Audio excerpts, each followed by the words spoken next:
ഇന്ന് നമ്മൾ ബ്രെഡ് വെച്ചിട്ടുള്ള ഒരു ലസാനിയന്റെ റെസിപ്പിയാണ് കേട്ടോ ചെയ്യുന്നത്. അപ്പോൾ എല്ലാവർക്കും എളുപ്പത്തിൽ പെട്ടെന്ന് തന്നെ ചെയ്തെടുക്കാൻ പറ്റിയിട്ടുള്ള നല്ലൊരു റെസിപ്പിയാണിത്.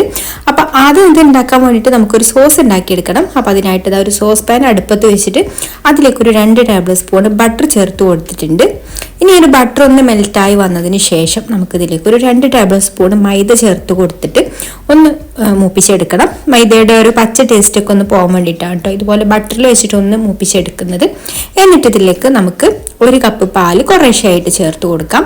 പാല് നിങ്ങൾ ആവശ്യത്തിനനുസരിച്ച് ചേർത്ത് കൊടുക്കാം കേട്ടോ. കാരണം ഇത് നമ്മൾ ഫ്ലെയിമിൽ വെക്കും തോറും കട്ടിയായിട്ട് വരും. അപ്പം നമ്മൾ ഓഫാക്കിയിട്ടിട്ട് പാല് ചേർത്ത് കൊടുത്താലും മതി. ആദ്യം കുറച്ച് പാല് ചേർത്ത് കൊടുത്തിട്ട് ഒരു കട്ടയൊക്കെ ഒന്ന് നന്നായിട്ട് ഉടച്ചെടുത്തിട്ട് ഒരു സോസ് പരുവത്തിലാക്കി എടുക്കണം കേട്ടോ. എന്നിട്ട് ഇതിലേക്ക് നമുക്ക് പാകത്തിനുള്ള ഉപ്പും 1/2 ടീസ്പൂൺ കുരുമുളക് പൊടിയും പിന്നെ അല്പം ഒറിഗാനോ കൂടെ ചേർത്ത് കൊടുത്തിട്ട് നന്നായിട്ട് മിക്സ് ചെയ്ത് കൊടുത്ത് ഫ്ലെയിം ഓഫാക്കാം. എന്നിട്ട് നല്ല തിക്കായിട്ടാണെന്നുണ്ടെങ്കിൽ കുറച്ചും കൂടെ പാൽ ഒഴിച്ചു കൊടുത്തിട്ട് നമ്മുടെ ഒരു സോസിൻ്റെ ഒരു കൺസിസ്റ്റൻസിയിലാക്കി എടുക്കാം കേട്ടോ. അങ്ങനെ ഇതാ നമ്മുടെ സോസ് ഇവിടെ റെഡി ആയിട്ടുണ്ട്. ഇനി ഇത് തണുത്ത് കഴിയുമ്പോൾ ഒന്നും കൂടെ ചിലപ്പോൾ തിക്കായിട്ട് വരും കേട്ടോ. അപ്പോൾ ആവശ്യത്തിനനുസരിച്ചിട്ട് നമുക്ക് ലൂസാക്കി എടുക്കാം പാല് ചേർത്ത് കൊടുത്തിട്ട്. ഇനി ഇതവിടെ മാറ്റി വെക്കാം. എന്നിട്ട് ഇതാ ഞാൻ വേറൊരു പാൻ അടുപ്പത്ത് വെച്ചിട്ടുണ്ട്. അതിലേക്കൊരു 1 ടേബിൾ സ്പൂണ് ഓയിൽ ഒഴിച്ചു കൊടുത്തിട്ടുണ്ട്. ഓയിലൊന്ന് ചൂടായി വരുമ്പോൾ നമുക്കിതിലേക്ക് ഒരു സവാള ഇതുപോലെ ചെറുതായിട്ട് അരിഞ്ഞത് ചേർത്ത് കൊടുക്കാം. പിന്നെ ഒരു 1/2 ടീസ്പൂൺ ഇഞ്ചി വെളുത്തുള്ളി ചതച്ചതും പാകത്തിനുള്ള ഉപ്പും കൂടി ചേർത്ത് കൊടുത്തിട്ട് ഇതൊന്ന് വഴറ്റിയെടുക്കാം. ഇനി ഇതിലേക്ക് എല്ലില്ലാതെ ഇതുപോലെ ചെറുതായിട്ട് അരിഞ്ഞെടുത്തിട്ടുള്ള ചിക്കൻ ചേർത്ത് കൊടുത്തിട്ട് അതൊന്ന് വേവിച്ചെടുക്കണം. ചിക്കനിൽ നിന്ന് തന്നെ അത്യാവശ്യം വെള്ളമൊക്കെ ഇറങ്ങി വരും കേട്ടോ ഇത് വേവാനുള്ള. അപ്പോൾ അതൊക്കെ ഒന്ന് വറ്റിച്ചെടുക്കണം ചിക്കൻ വെന്ത് കഴിഞ്ഞാൽ. അപ്പോൾ അത് ചിക്കൻ ഇപ്പോൾ നന്നായിട്ട് വെന്ത് കഴിഞ്ഞിട്ടുണ്ട്. ഇനി ഇതിലേക്ക് ഒരു ക്യാപ്സിക്കം ഒരു 1/4 കപ്പോളം ക്യാപ്സിക്കം ചെറുതായിട്ട് അരിഞ്ഞ് ചേർത്ത് കൊടുക്കുന്നുണ്ട്. പിന്നെ ഒരു 1/2 ടീസ്പൂണ് മഞ്ഞൾപ്പൊടിയും 1 ടീസ്പൂണ് മുളക് പൊടിയും പിന്നെ അല്പം ഒറിഗാനോ കൂടെ ചേർത്ത് കൊടുക്കുന്നുണ്ട്. എന്നിട്ട് ഈ ഒരു മസാലയുടെ പച്ചമണം മാറി വരുന്നത് വരെ ഒന്ന് വഴറ്റി കൊടുക്കാം. ഈ സമയത്ത് തന്നെ ഇതിലേക്കൊരു 1/4 ടീസ്പൂൺ ഗരം മസാല കൂടെ ചേർത്ത് കൊടുത്തിട്ട് വഴറ്റിയെടുക്കുന്നുണ്ട് കേട്ടോ. അപ്പോൾ മസാലയുടെ പച്ചമണമൊക്കെ മാറി മസാലയൊക്കെ നന്നായിട്ട് മൂത്ത് വന്നാൽ നമുക്ക് ഫ്ലെയിം ഓഫ് ആക്കാം.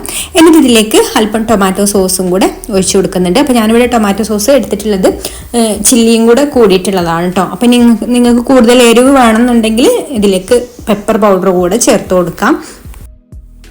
അങ്ങനെ നമ്മുടെ ഫില്ലിംഗ് ഇവിടെ റെഡി ആയിട്ടുണ്ട്. നമുക്കിത് സെറ്റ് ചെയ്യാം. അപ്പം അതിനായിട്ട് ഞാൻ ഇതുപോലെ ഒരു അലുമിനിയത്തിന്റെ കേക്ക് ടിന്നാണ് കേട്ടോ എടുത്തിട്ടുള്ളത്.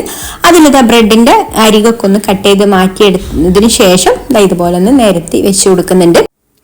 എന്നിട്ട് ഓരോ ബ്രെഡിന്റെയും മുകളിലായിട്ട് ഇതുപോലെ കുറച്ച് സോസ് ഒന്ന് സ്പ്രെഡ് ചെയ്ത് കൊടുക്കുന്നുണ്ട്. ടൊമാറ്റോ സോസാണ് കേട്ടോ. ടൊമാറ്റോയും ചില്ലിയും ചേർന്നിട്ടുള്ള കുറച്ച് സ്വീറ്റ് ആൻഡ് സ്പൈസി ആയിട്ടുള്ള ഒരു സോസാണിത്. അപ്പോൾ അത് സ്പ്രെഡ് ചെയ്ത് കൊടുത്തതിന് ശേഷം പിന്നെ ഇതിൻ്റെ മുകളിലായിട്ട് നമ്മൾ വൈറ്റ് സോസ് ഉണ്ടല്ലോ റെഡിയാക്കി എടുത്തിട്ടില്ല അത് സ്പ്രെഡ് ചെയ്ത് കൊടുക്കാം. അത് അത്യാവശ്യം നന്നായിട്ട് തന്നെ ആക്കി കൊടുക്കുന്നുണ്ട് കേട്ടോ. ഇനി നമ്മൾ നേരത്തെ റെഡിയാക്കി വെച്ചിട്ടുള്ള ചിക്കൻ്റെ മസാല ആ ഒരു ഫില്ലിങ് ഇതിൻ്റെ മുകളിലായിട്ട് എല്ലാ ഭാഗത്തും ഒരേപോലെ ഒന്ന് സ്പ്രെഡ് ചെയ്ത് കൊടുക്കാം. പിന്നെ നമുക്ക് മൊസറല്ല ചീസ് ആവശ്യത്തിന് സ്പ്രെഡ് ചെയ്ത് കൊടുക്കാം കേട്ടോ. അപ്പോൾ ചീസൊക്കെ ഓരോരുത്തരുടെ ഇഷ്ടത്തിനനുസരിച്ചിട്ട് ചേർത്ത് കൊടുക്കാം.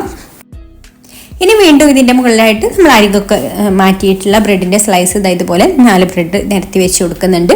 പിന്നെ ടൊമാറ്റോ കെച്ചപ്പ് ഒന്ന് സ്പ്രെഡ് ചെയ്യുക. പിന്നെ വൈറ്റ് സോസ് അതുപോലെ പിന്നെ ചിക്കൻ്റെ മസാല മൊസറല്ല ചീസ് ഇത് അത്രയും സ്പ്രെഡ് ചെയ്ത് കൊടുത്തതിന് ശേഷം വീണ്ടും ഒരു ലെയർ വെച്ച് കൊടുക്കാം. അങ്ങനെ നമ്മൾ 3 ലെയറായിട്ടാണ് കേട്ടോ 3 ബ്രെഡിൻ്റെയും മസാലയുടെയും 3 ലെയറായിട്ടാണ് ചെയ്യുന്നത്. അപ്പോൾ ഇതുപോലെ കംപ്ലീറ്റ് ആയതിന് ശേഷം പിന്നെ നമുക്ക് ഇതിൻ്റെ ലാസ്റ്റ് മുകളിലായിട്ട് മൊസറല്ല ചീസ് അത്യാവശ്യം കുറച്ച് നന്നായിട്ട് തന്നെ ഇട്ട് കൊടുത്തിട്ട് നമുക്കിത് ബേക്ക് ചെയ്യാം. ചീസ് ഇട്ട് കൊടുത്തതിന് ശേഷം പിന്നെ അതിൻ്റെ മുകളിൽ കുറച്ച് ഒറിഗാനോ കൂടെ ഒന്ന് സ്പ്രെഡ് ചെയ്ത് കൊടുക്കുന്നുണ്ട് കേട്ടോ. അപ്പോൾ നമുക്കിത് ഓവൻ ഇല്ലാതെയൊക്കെ ബേക്ക് ചെയ്തെടുക്കാം. ഞാനിവിടെ കൺവെൻഷൻ ഓവനിൽ 180 ഡിഗ്രിയിൽ ഓവൻ 10 മിനിറ്റ് പ്രീഹീറ്റ് ചെയ്ത് വെച്ചിട്ടുണ്ട്. അതിലൊരു 20 മിനിറ്റ് 15-20 മിനിറ്റ് ബ്രെഡ് ആയതുകൊണ്ട് തന്നെ 15-20 മിനിറ്റ് ബേക്ക് ചെയ്തെടുത്താൽ മതി. അല്ലെങ്കിൽ നമ്മൾ ഏതെങ്കിലും ഒരു ചൂട് കട്ടിയുള്ള പാത്രത്തിൽ എന്തെങ്കിലും റിങ് എന്തെങ്കിലും വെച്ച് ഇറക്കി വെച്ചിട്ട് സ്റ്റൗ ടോപ്പിൽ അടച്ചു വെച്ചിട്ട് അങ്ങനെയും ബേക്ക് ചെയ്തെടുക്കാം കേട്ടോ. അപ്പോൾ ഇതിവിടെ ബേക്കായി വന്നിട്ടുണ്ട്. ഇനി ഇത് നല്ല ചൂടോട് കൂടിയിട്ട് തന്നെ കഴിക്കണം കേട്ടോ. ചീസൊക്കെ ഇട്ടിട്ടുള്ള എന്ത് സാധനമാണെന്നുണ്ടെങ്കിലും അത് ചൂടോട് കൂടിയിട്ട് കഴിക്കുമ്പോഴേ ഉള്ളൂ ടേസ്റ്റ് ഉണ്ടാവുക. അപ്പോൾ നമുക്കിത് ചൂടോട് കൂടിയിട്ട് തന്നെ സെർവ് ചെയ്യാം. അപ്പോൾ എല്ലാവർക്കും സിമ്പിളായിട്ട് ഉണ്ടാക്കിയെടുക്കാൻ പറ്റിയിട്ടുള്ള ഡിന്നറിനോ ബ്രേക്ക്ഫാസ്റ്റിനോ ഒക്കെ റെഡിയാക്കി എടുക്കാൻ പറ്റിയിട്ടുള്ള ഒരു സിമ്പിളായിട്ടുള്ള ലസാനിയൻ്റെ റെസിപ്പിയാണ് കേട്ടോ ഇത്. അപ്പോൾ വീഡിയോ ഇഷ്ടമായിട്ടുണ്ടെങ്കിൽ ലൈക്ക് ചെയ്യാനും ചാനൽ സബ്സ്ക്രൈബ് ചെയ്യാനും മറക്കരുത്. അപ്പോൾ മറ്റൊരു നല്ല റെസിപ്പിയുമായിട്ട് അടുത്ത വീഡിയോയിൽ കാണാം. താങ്ക്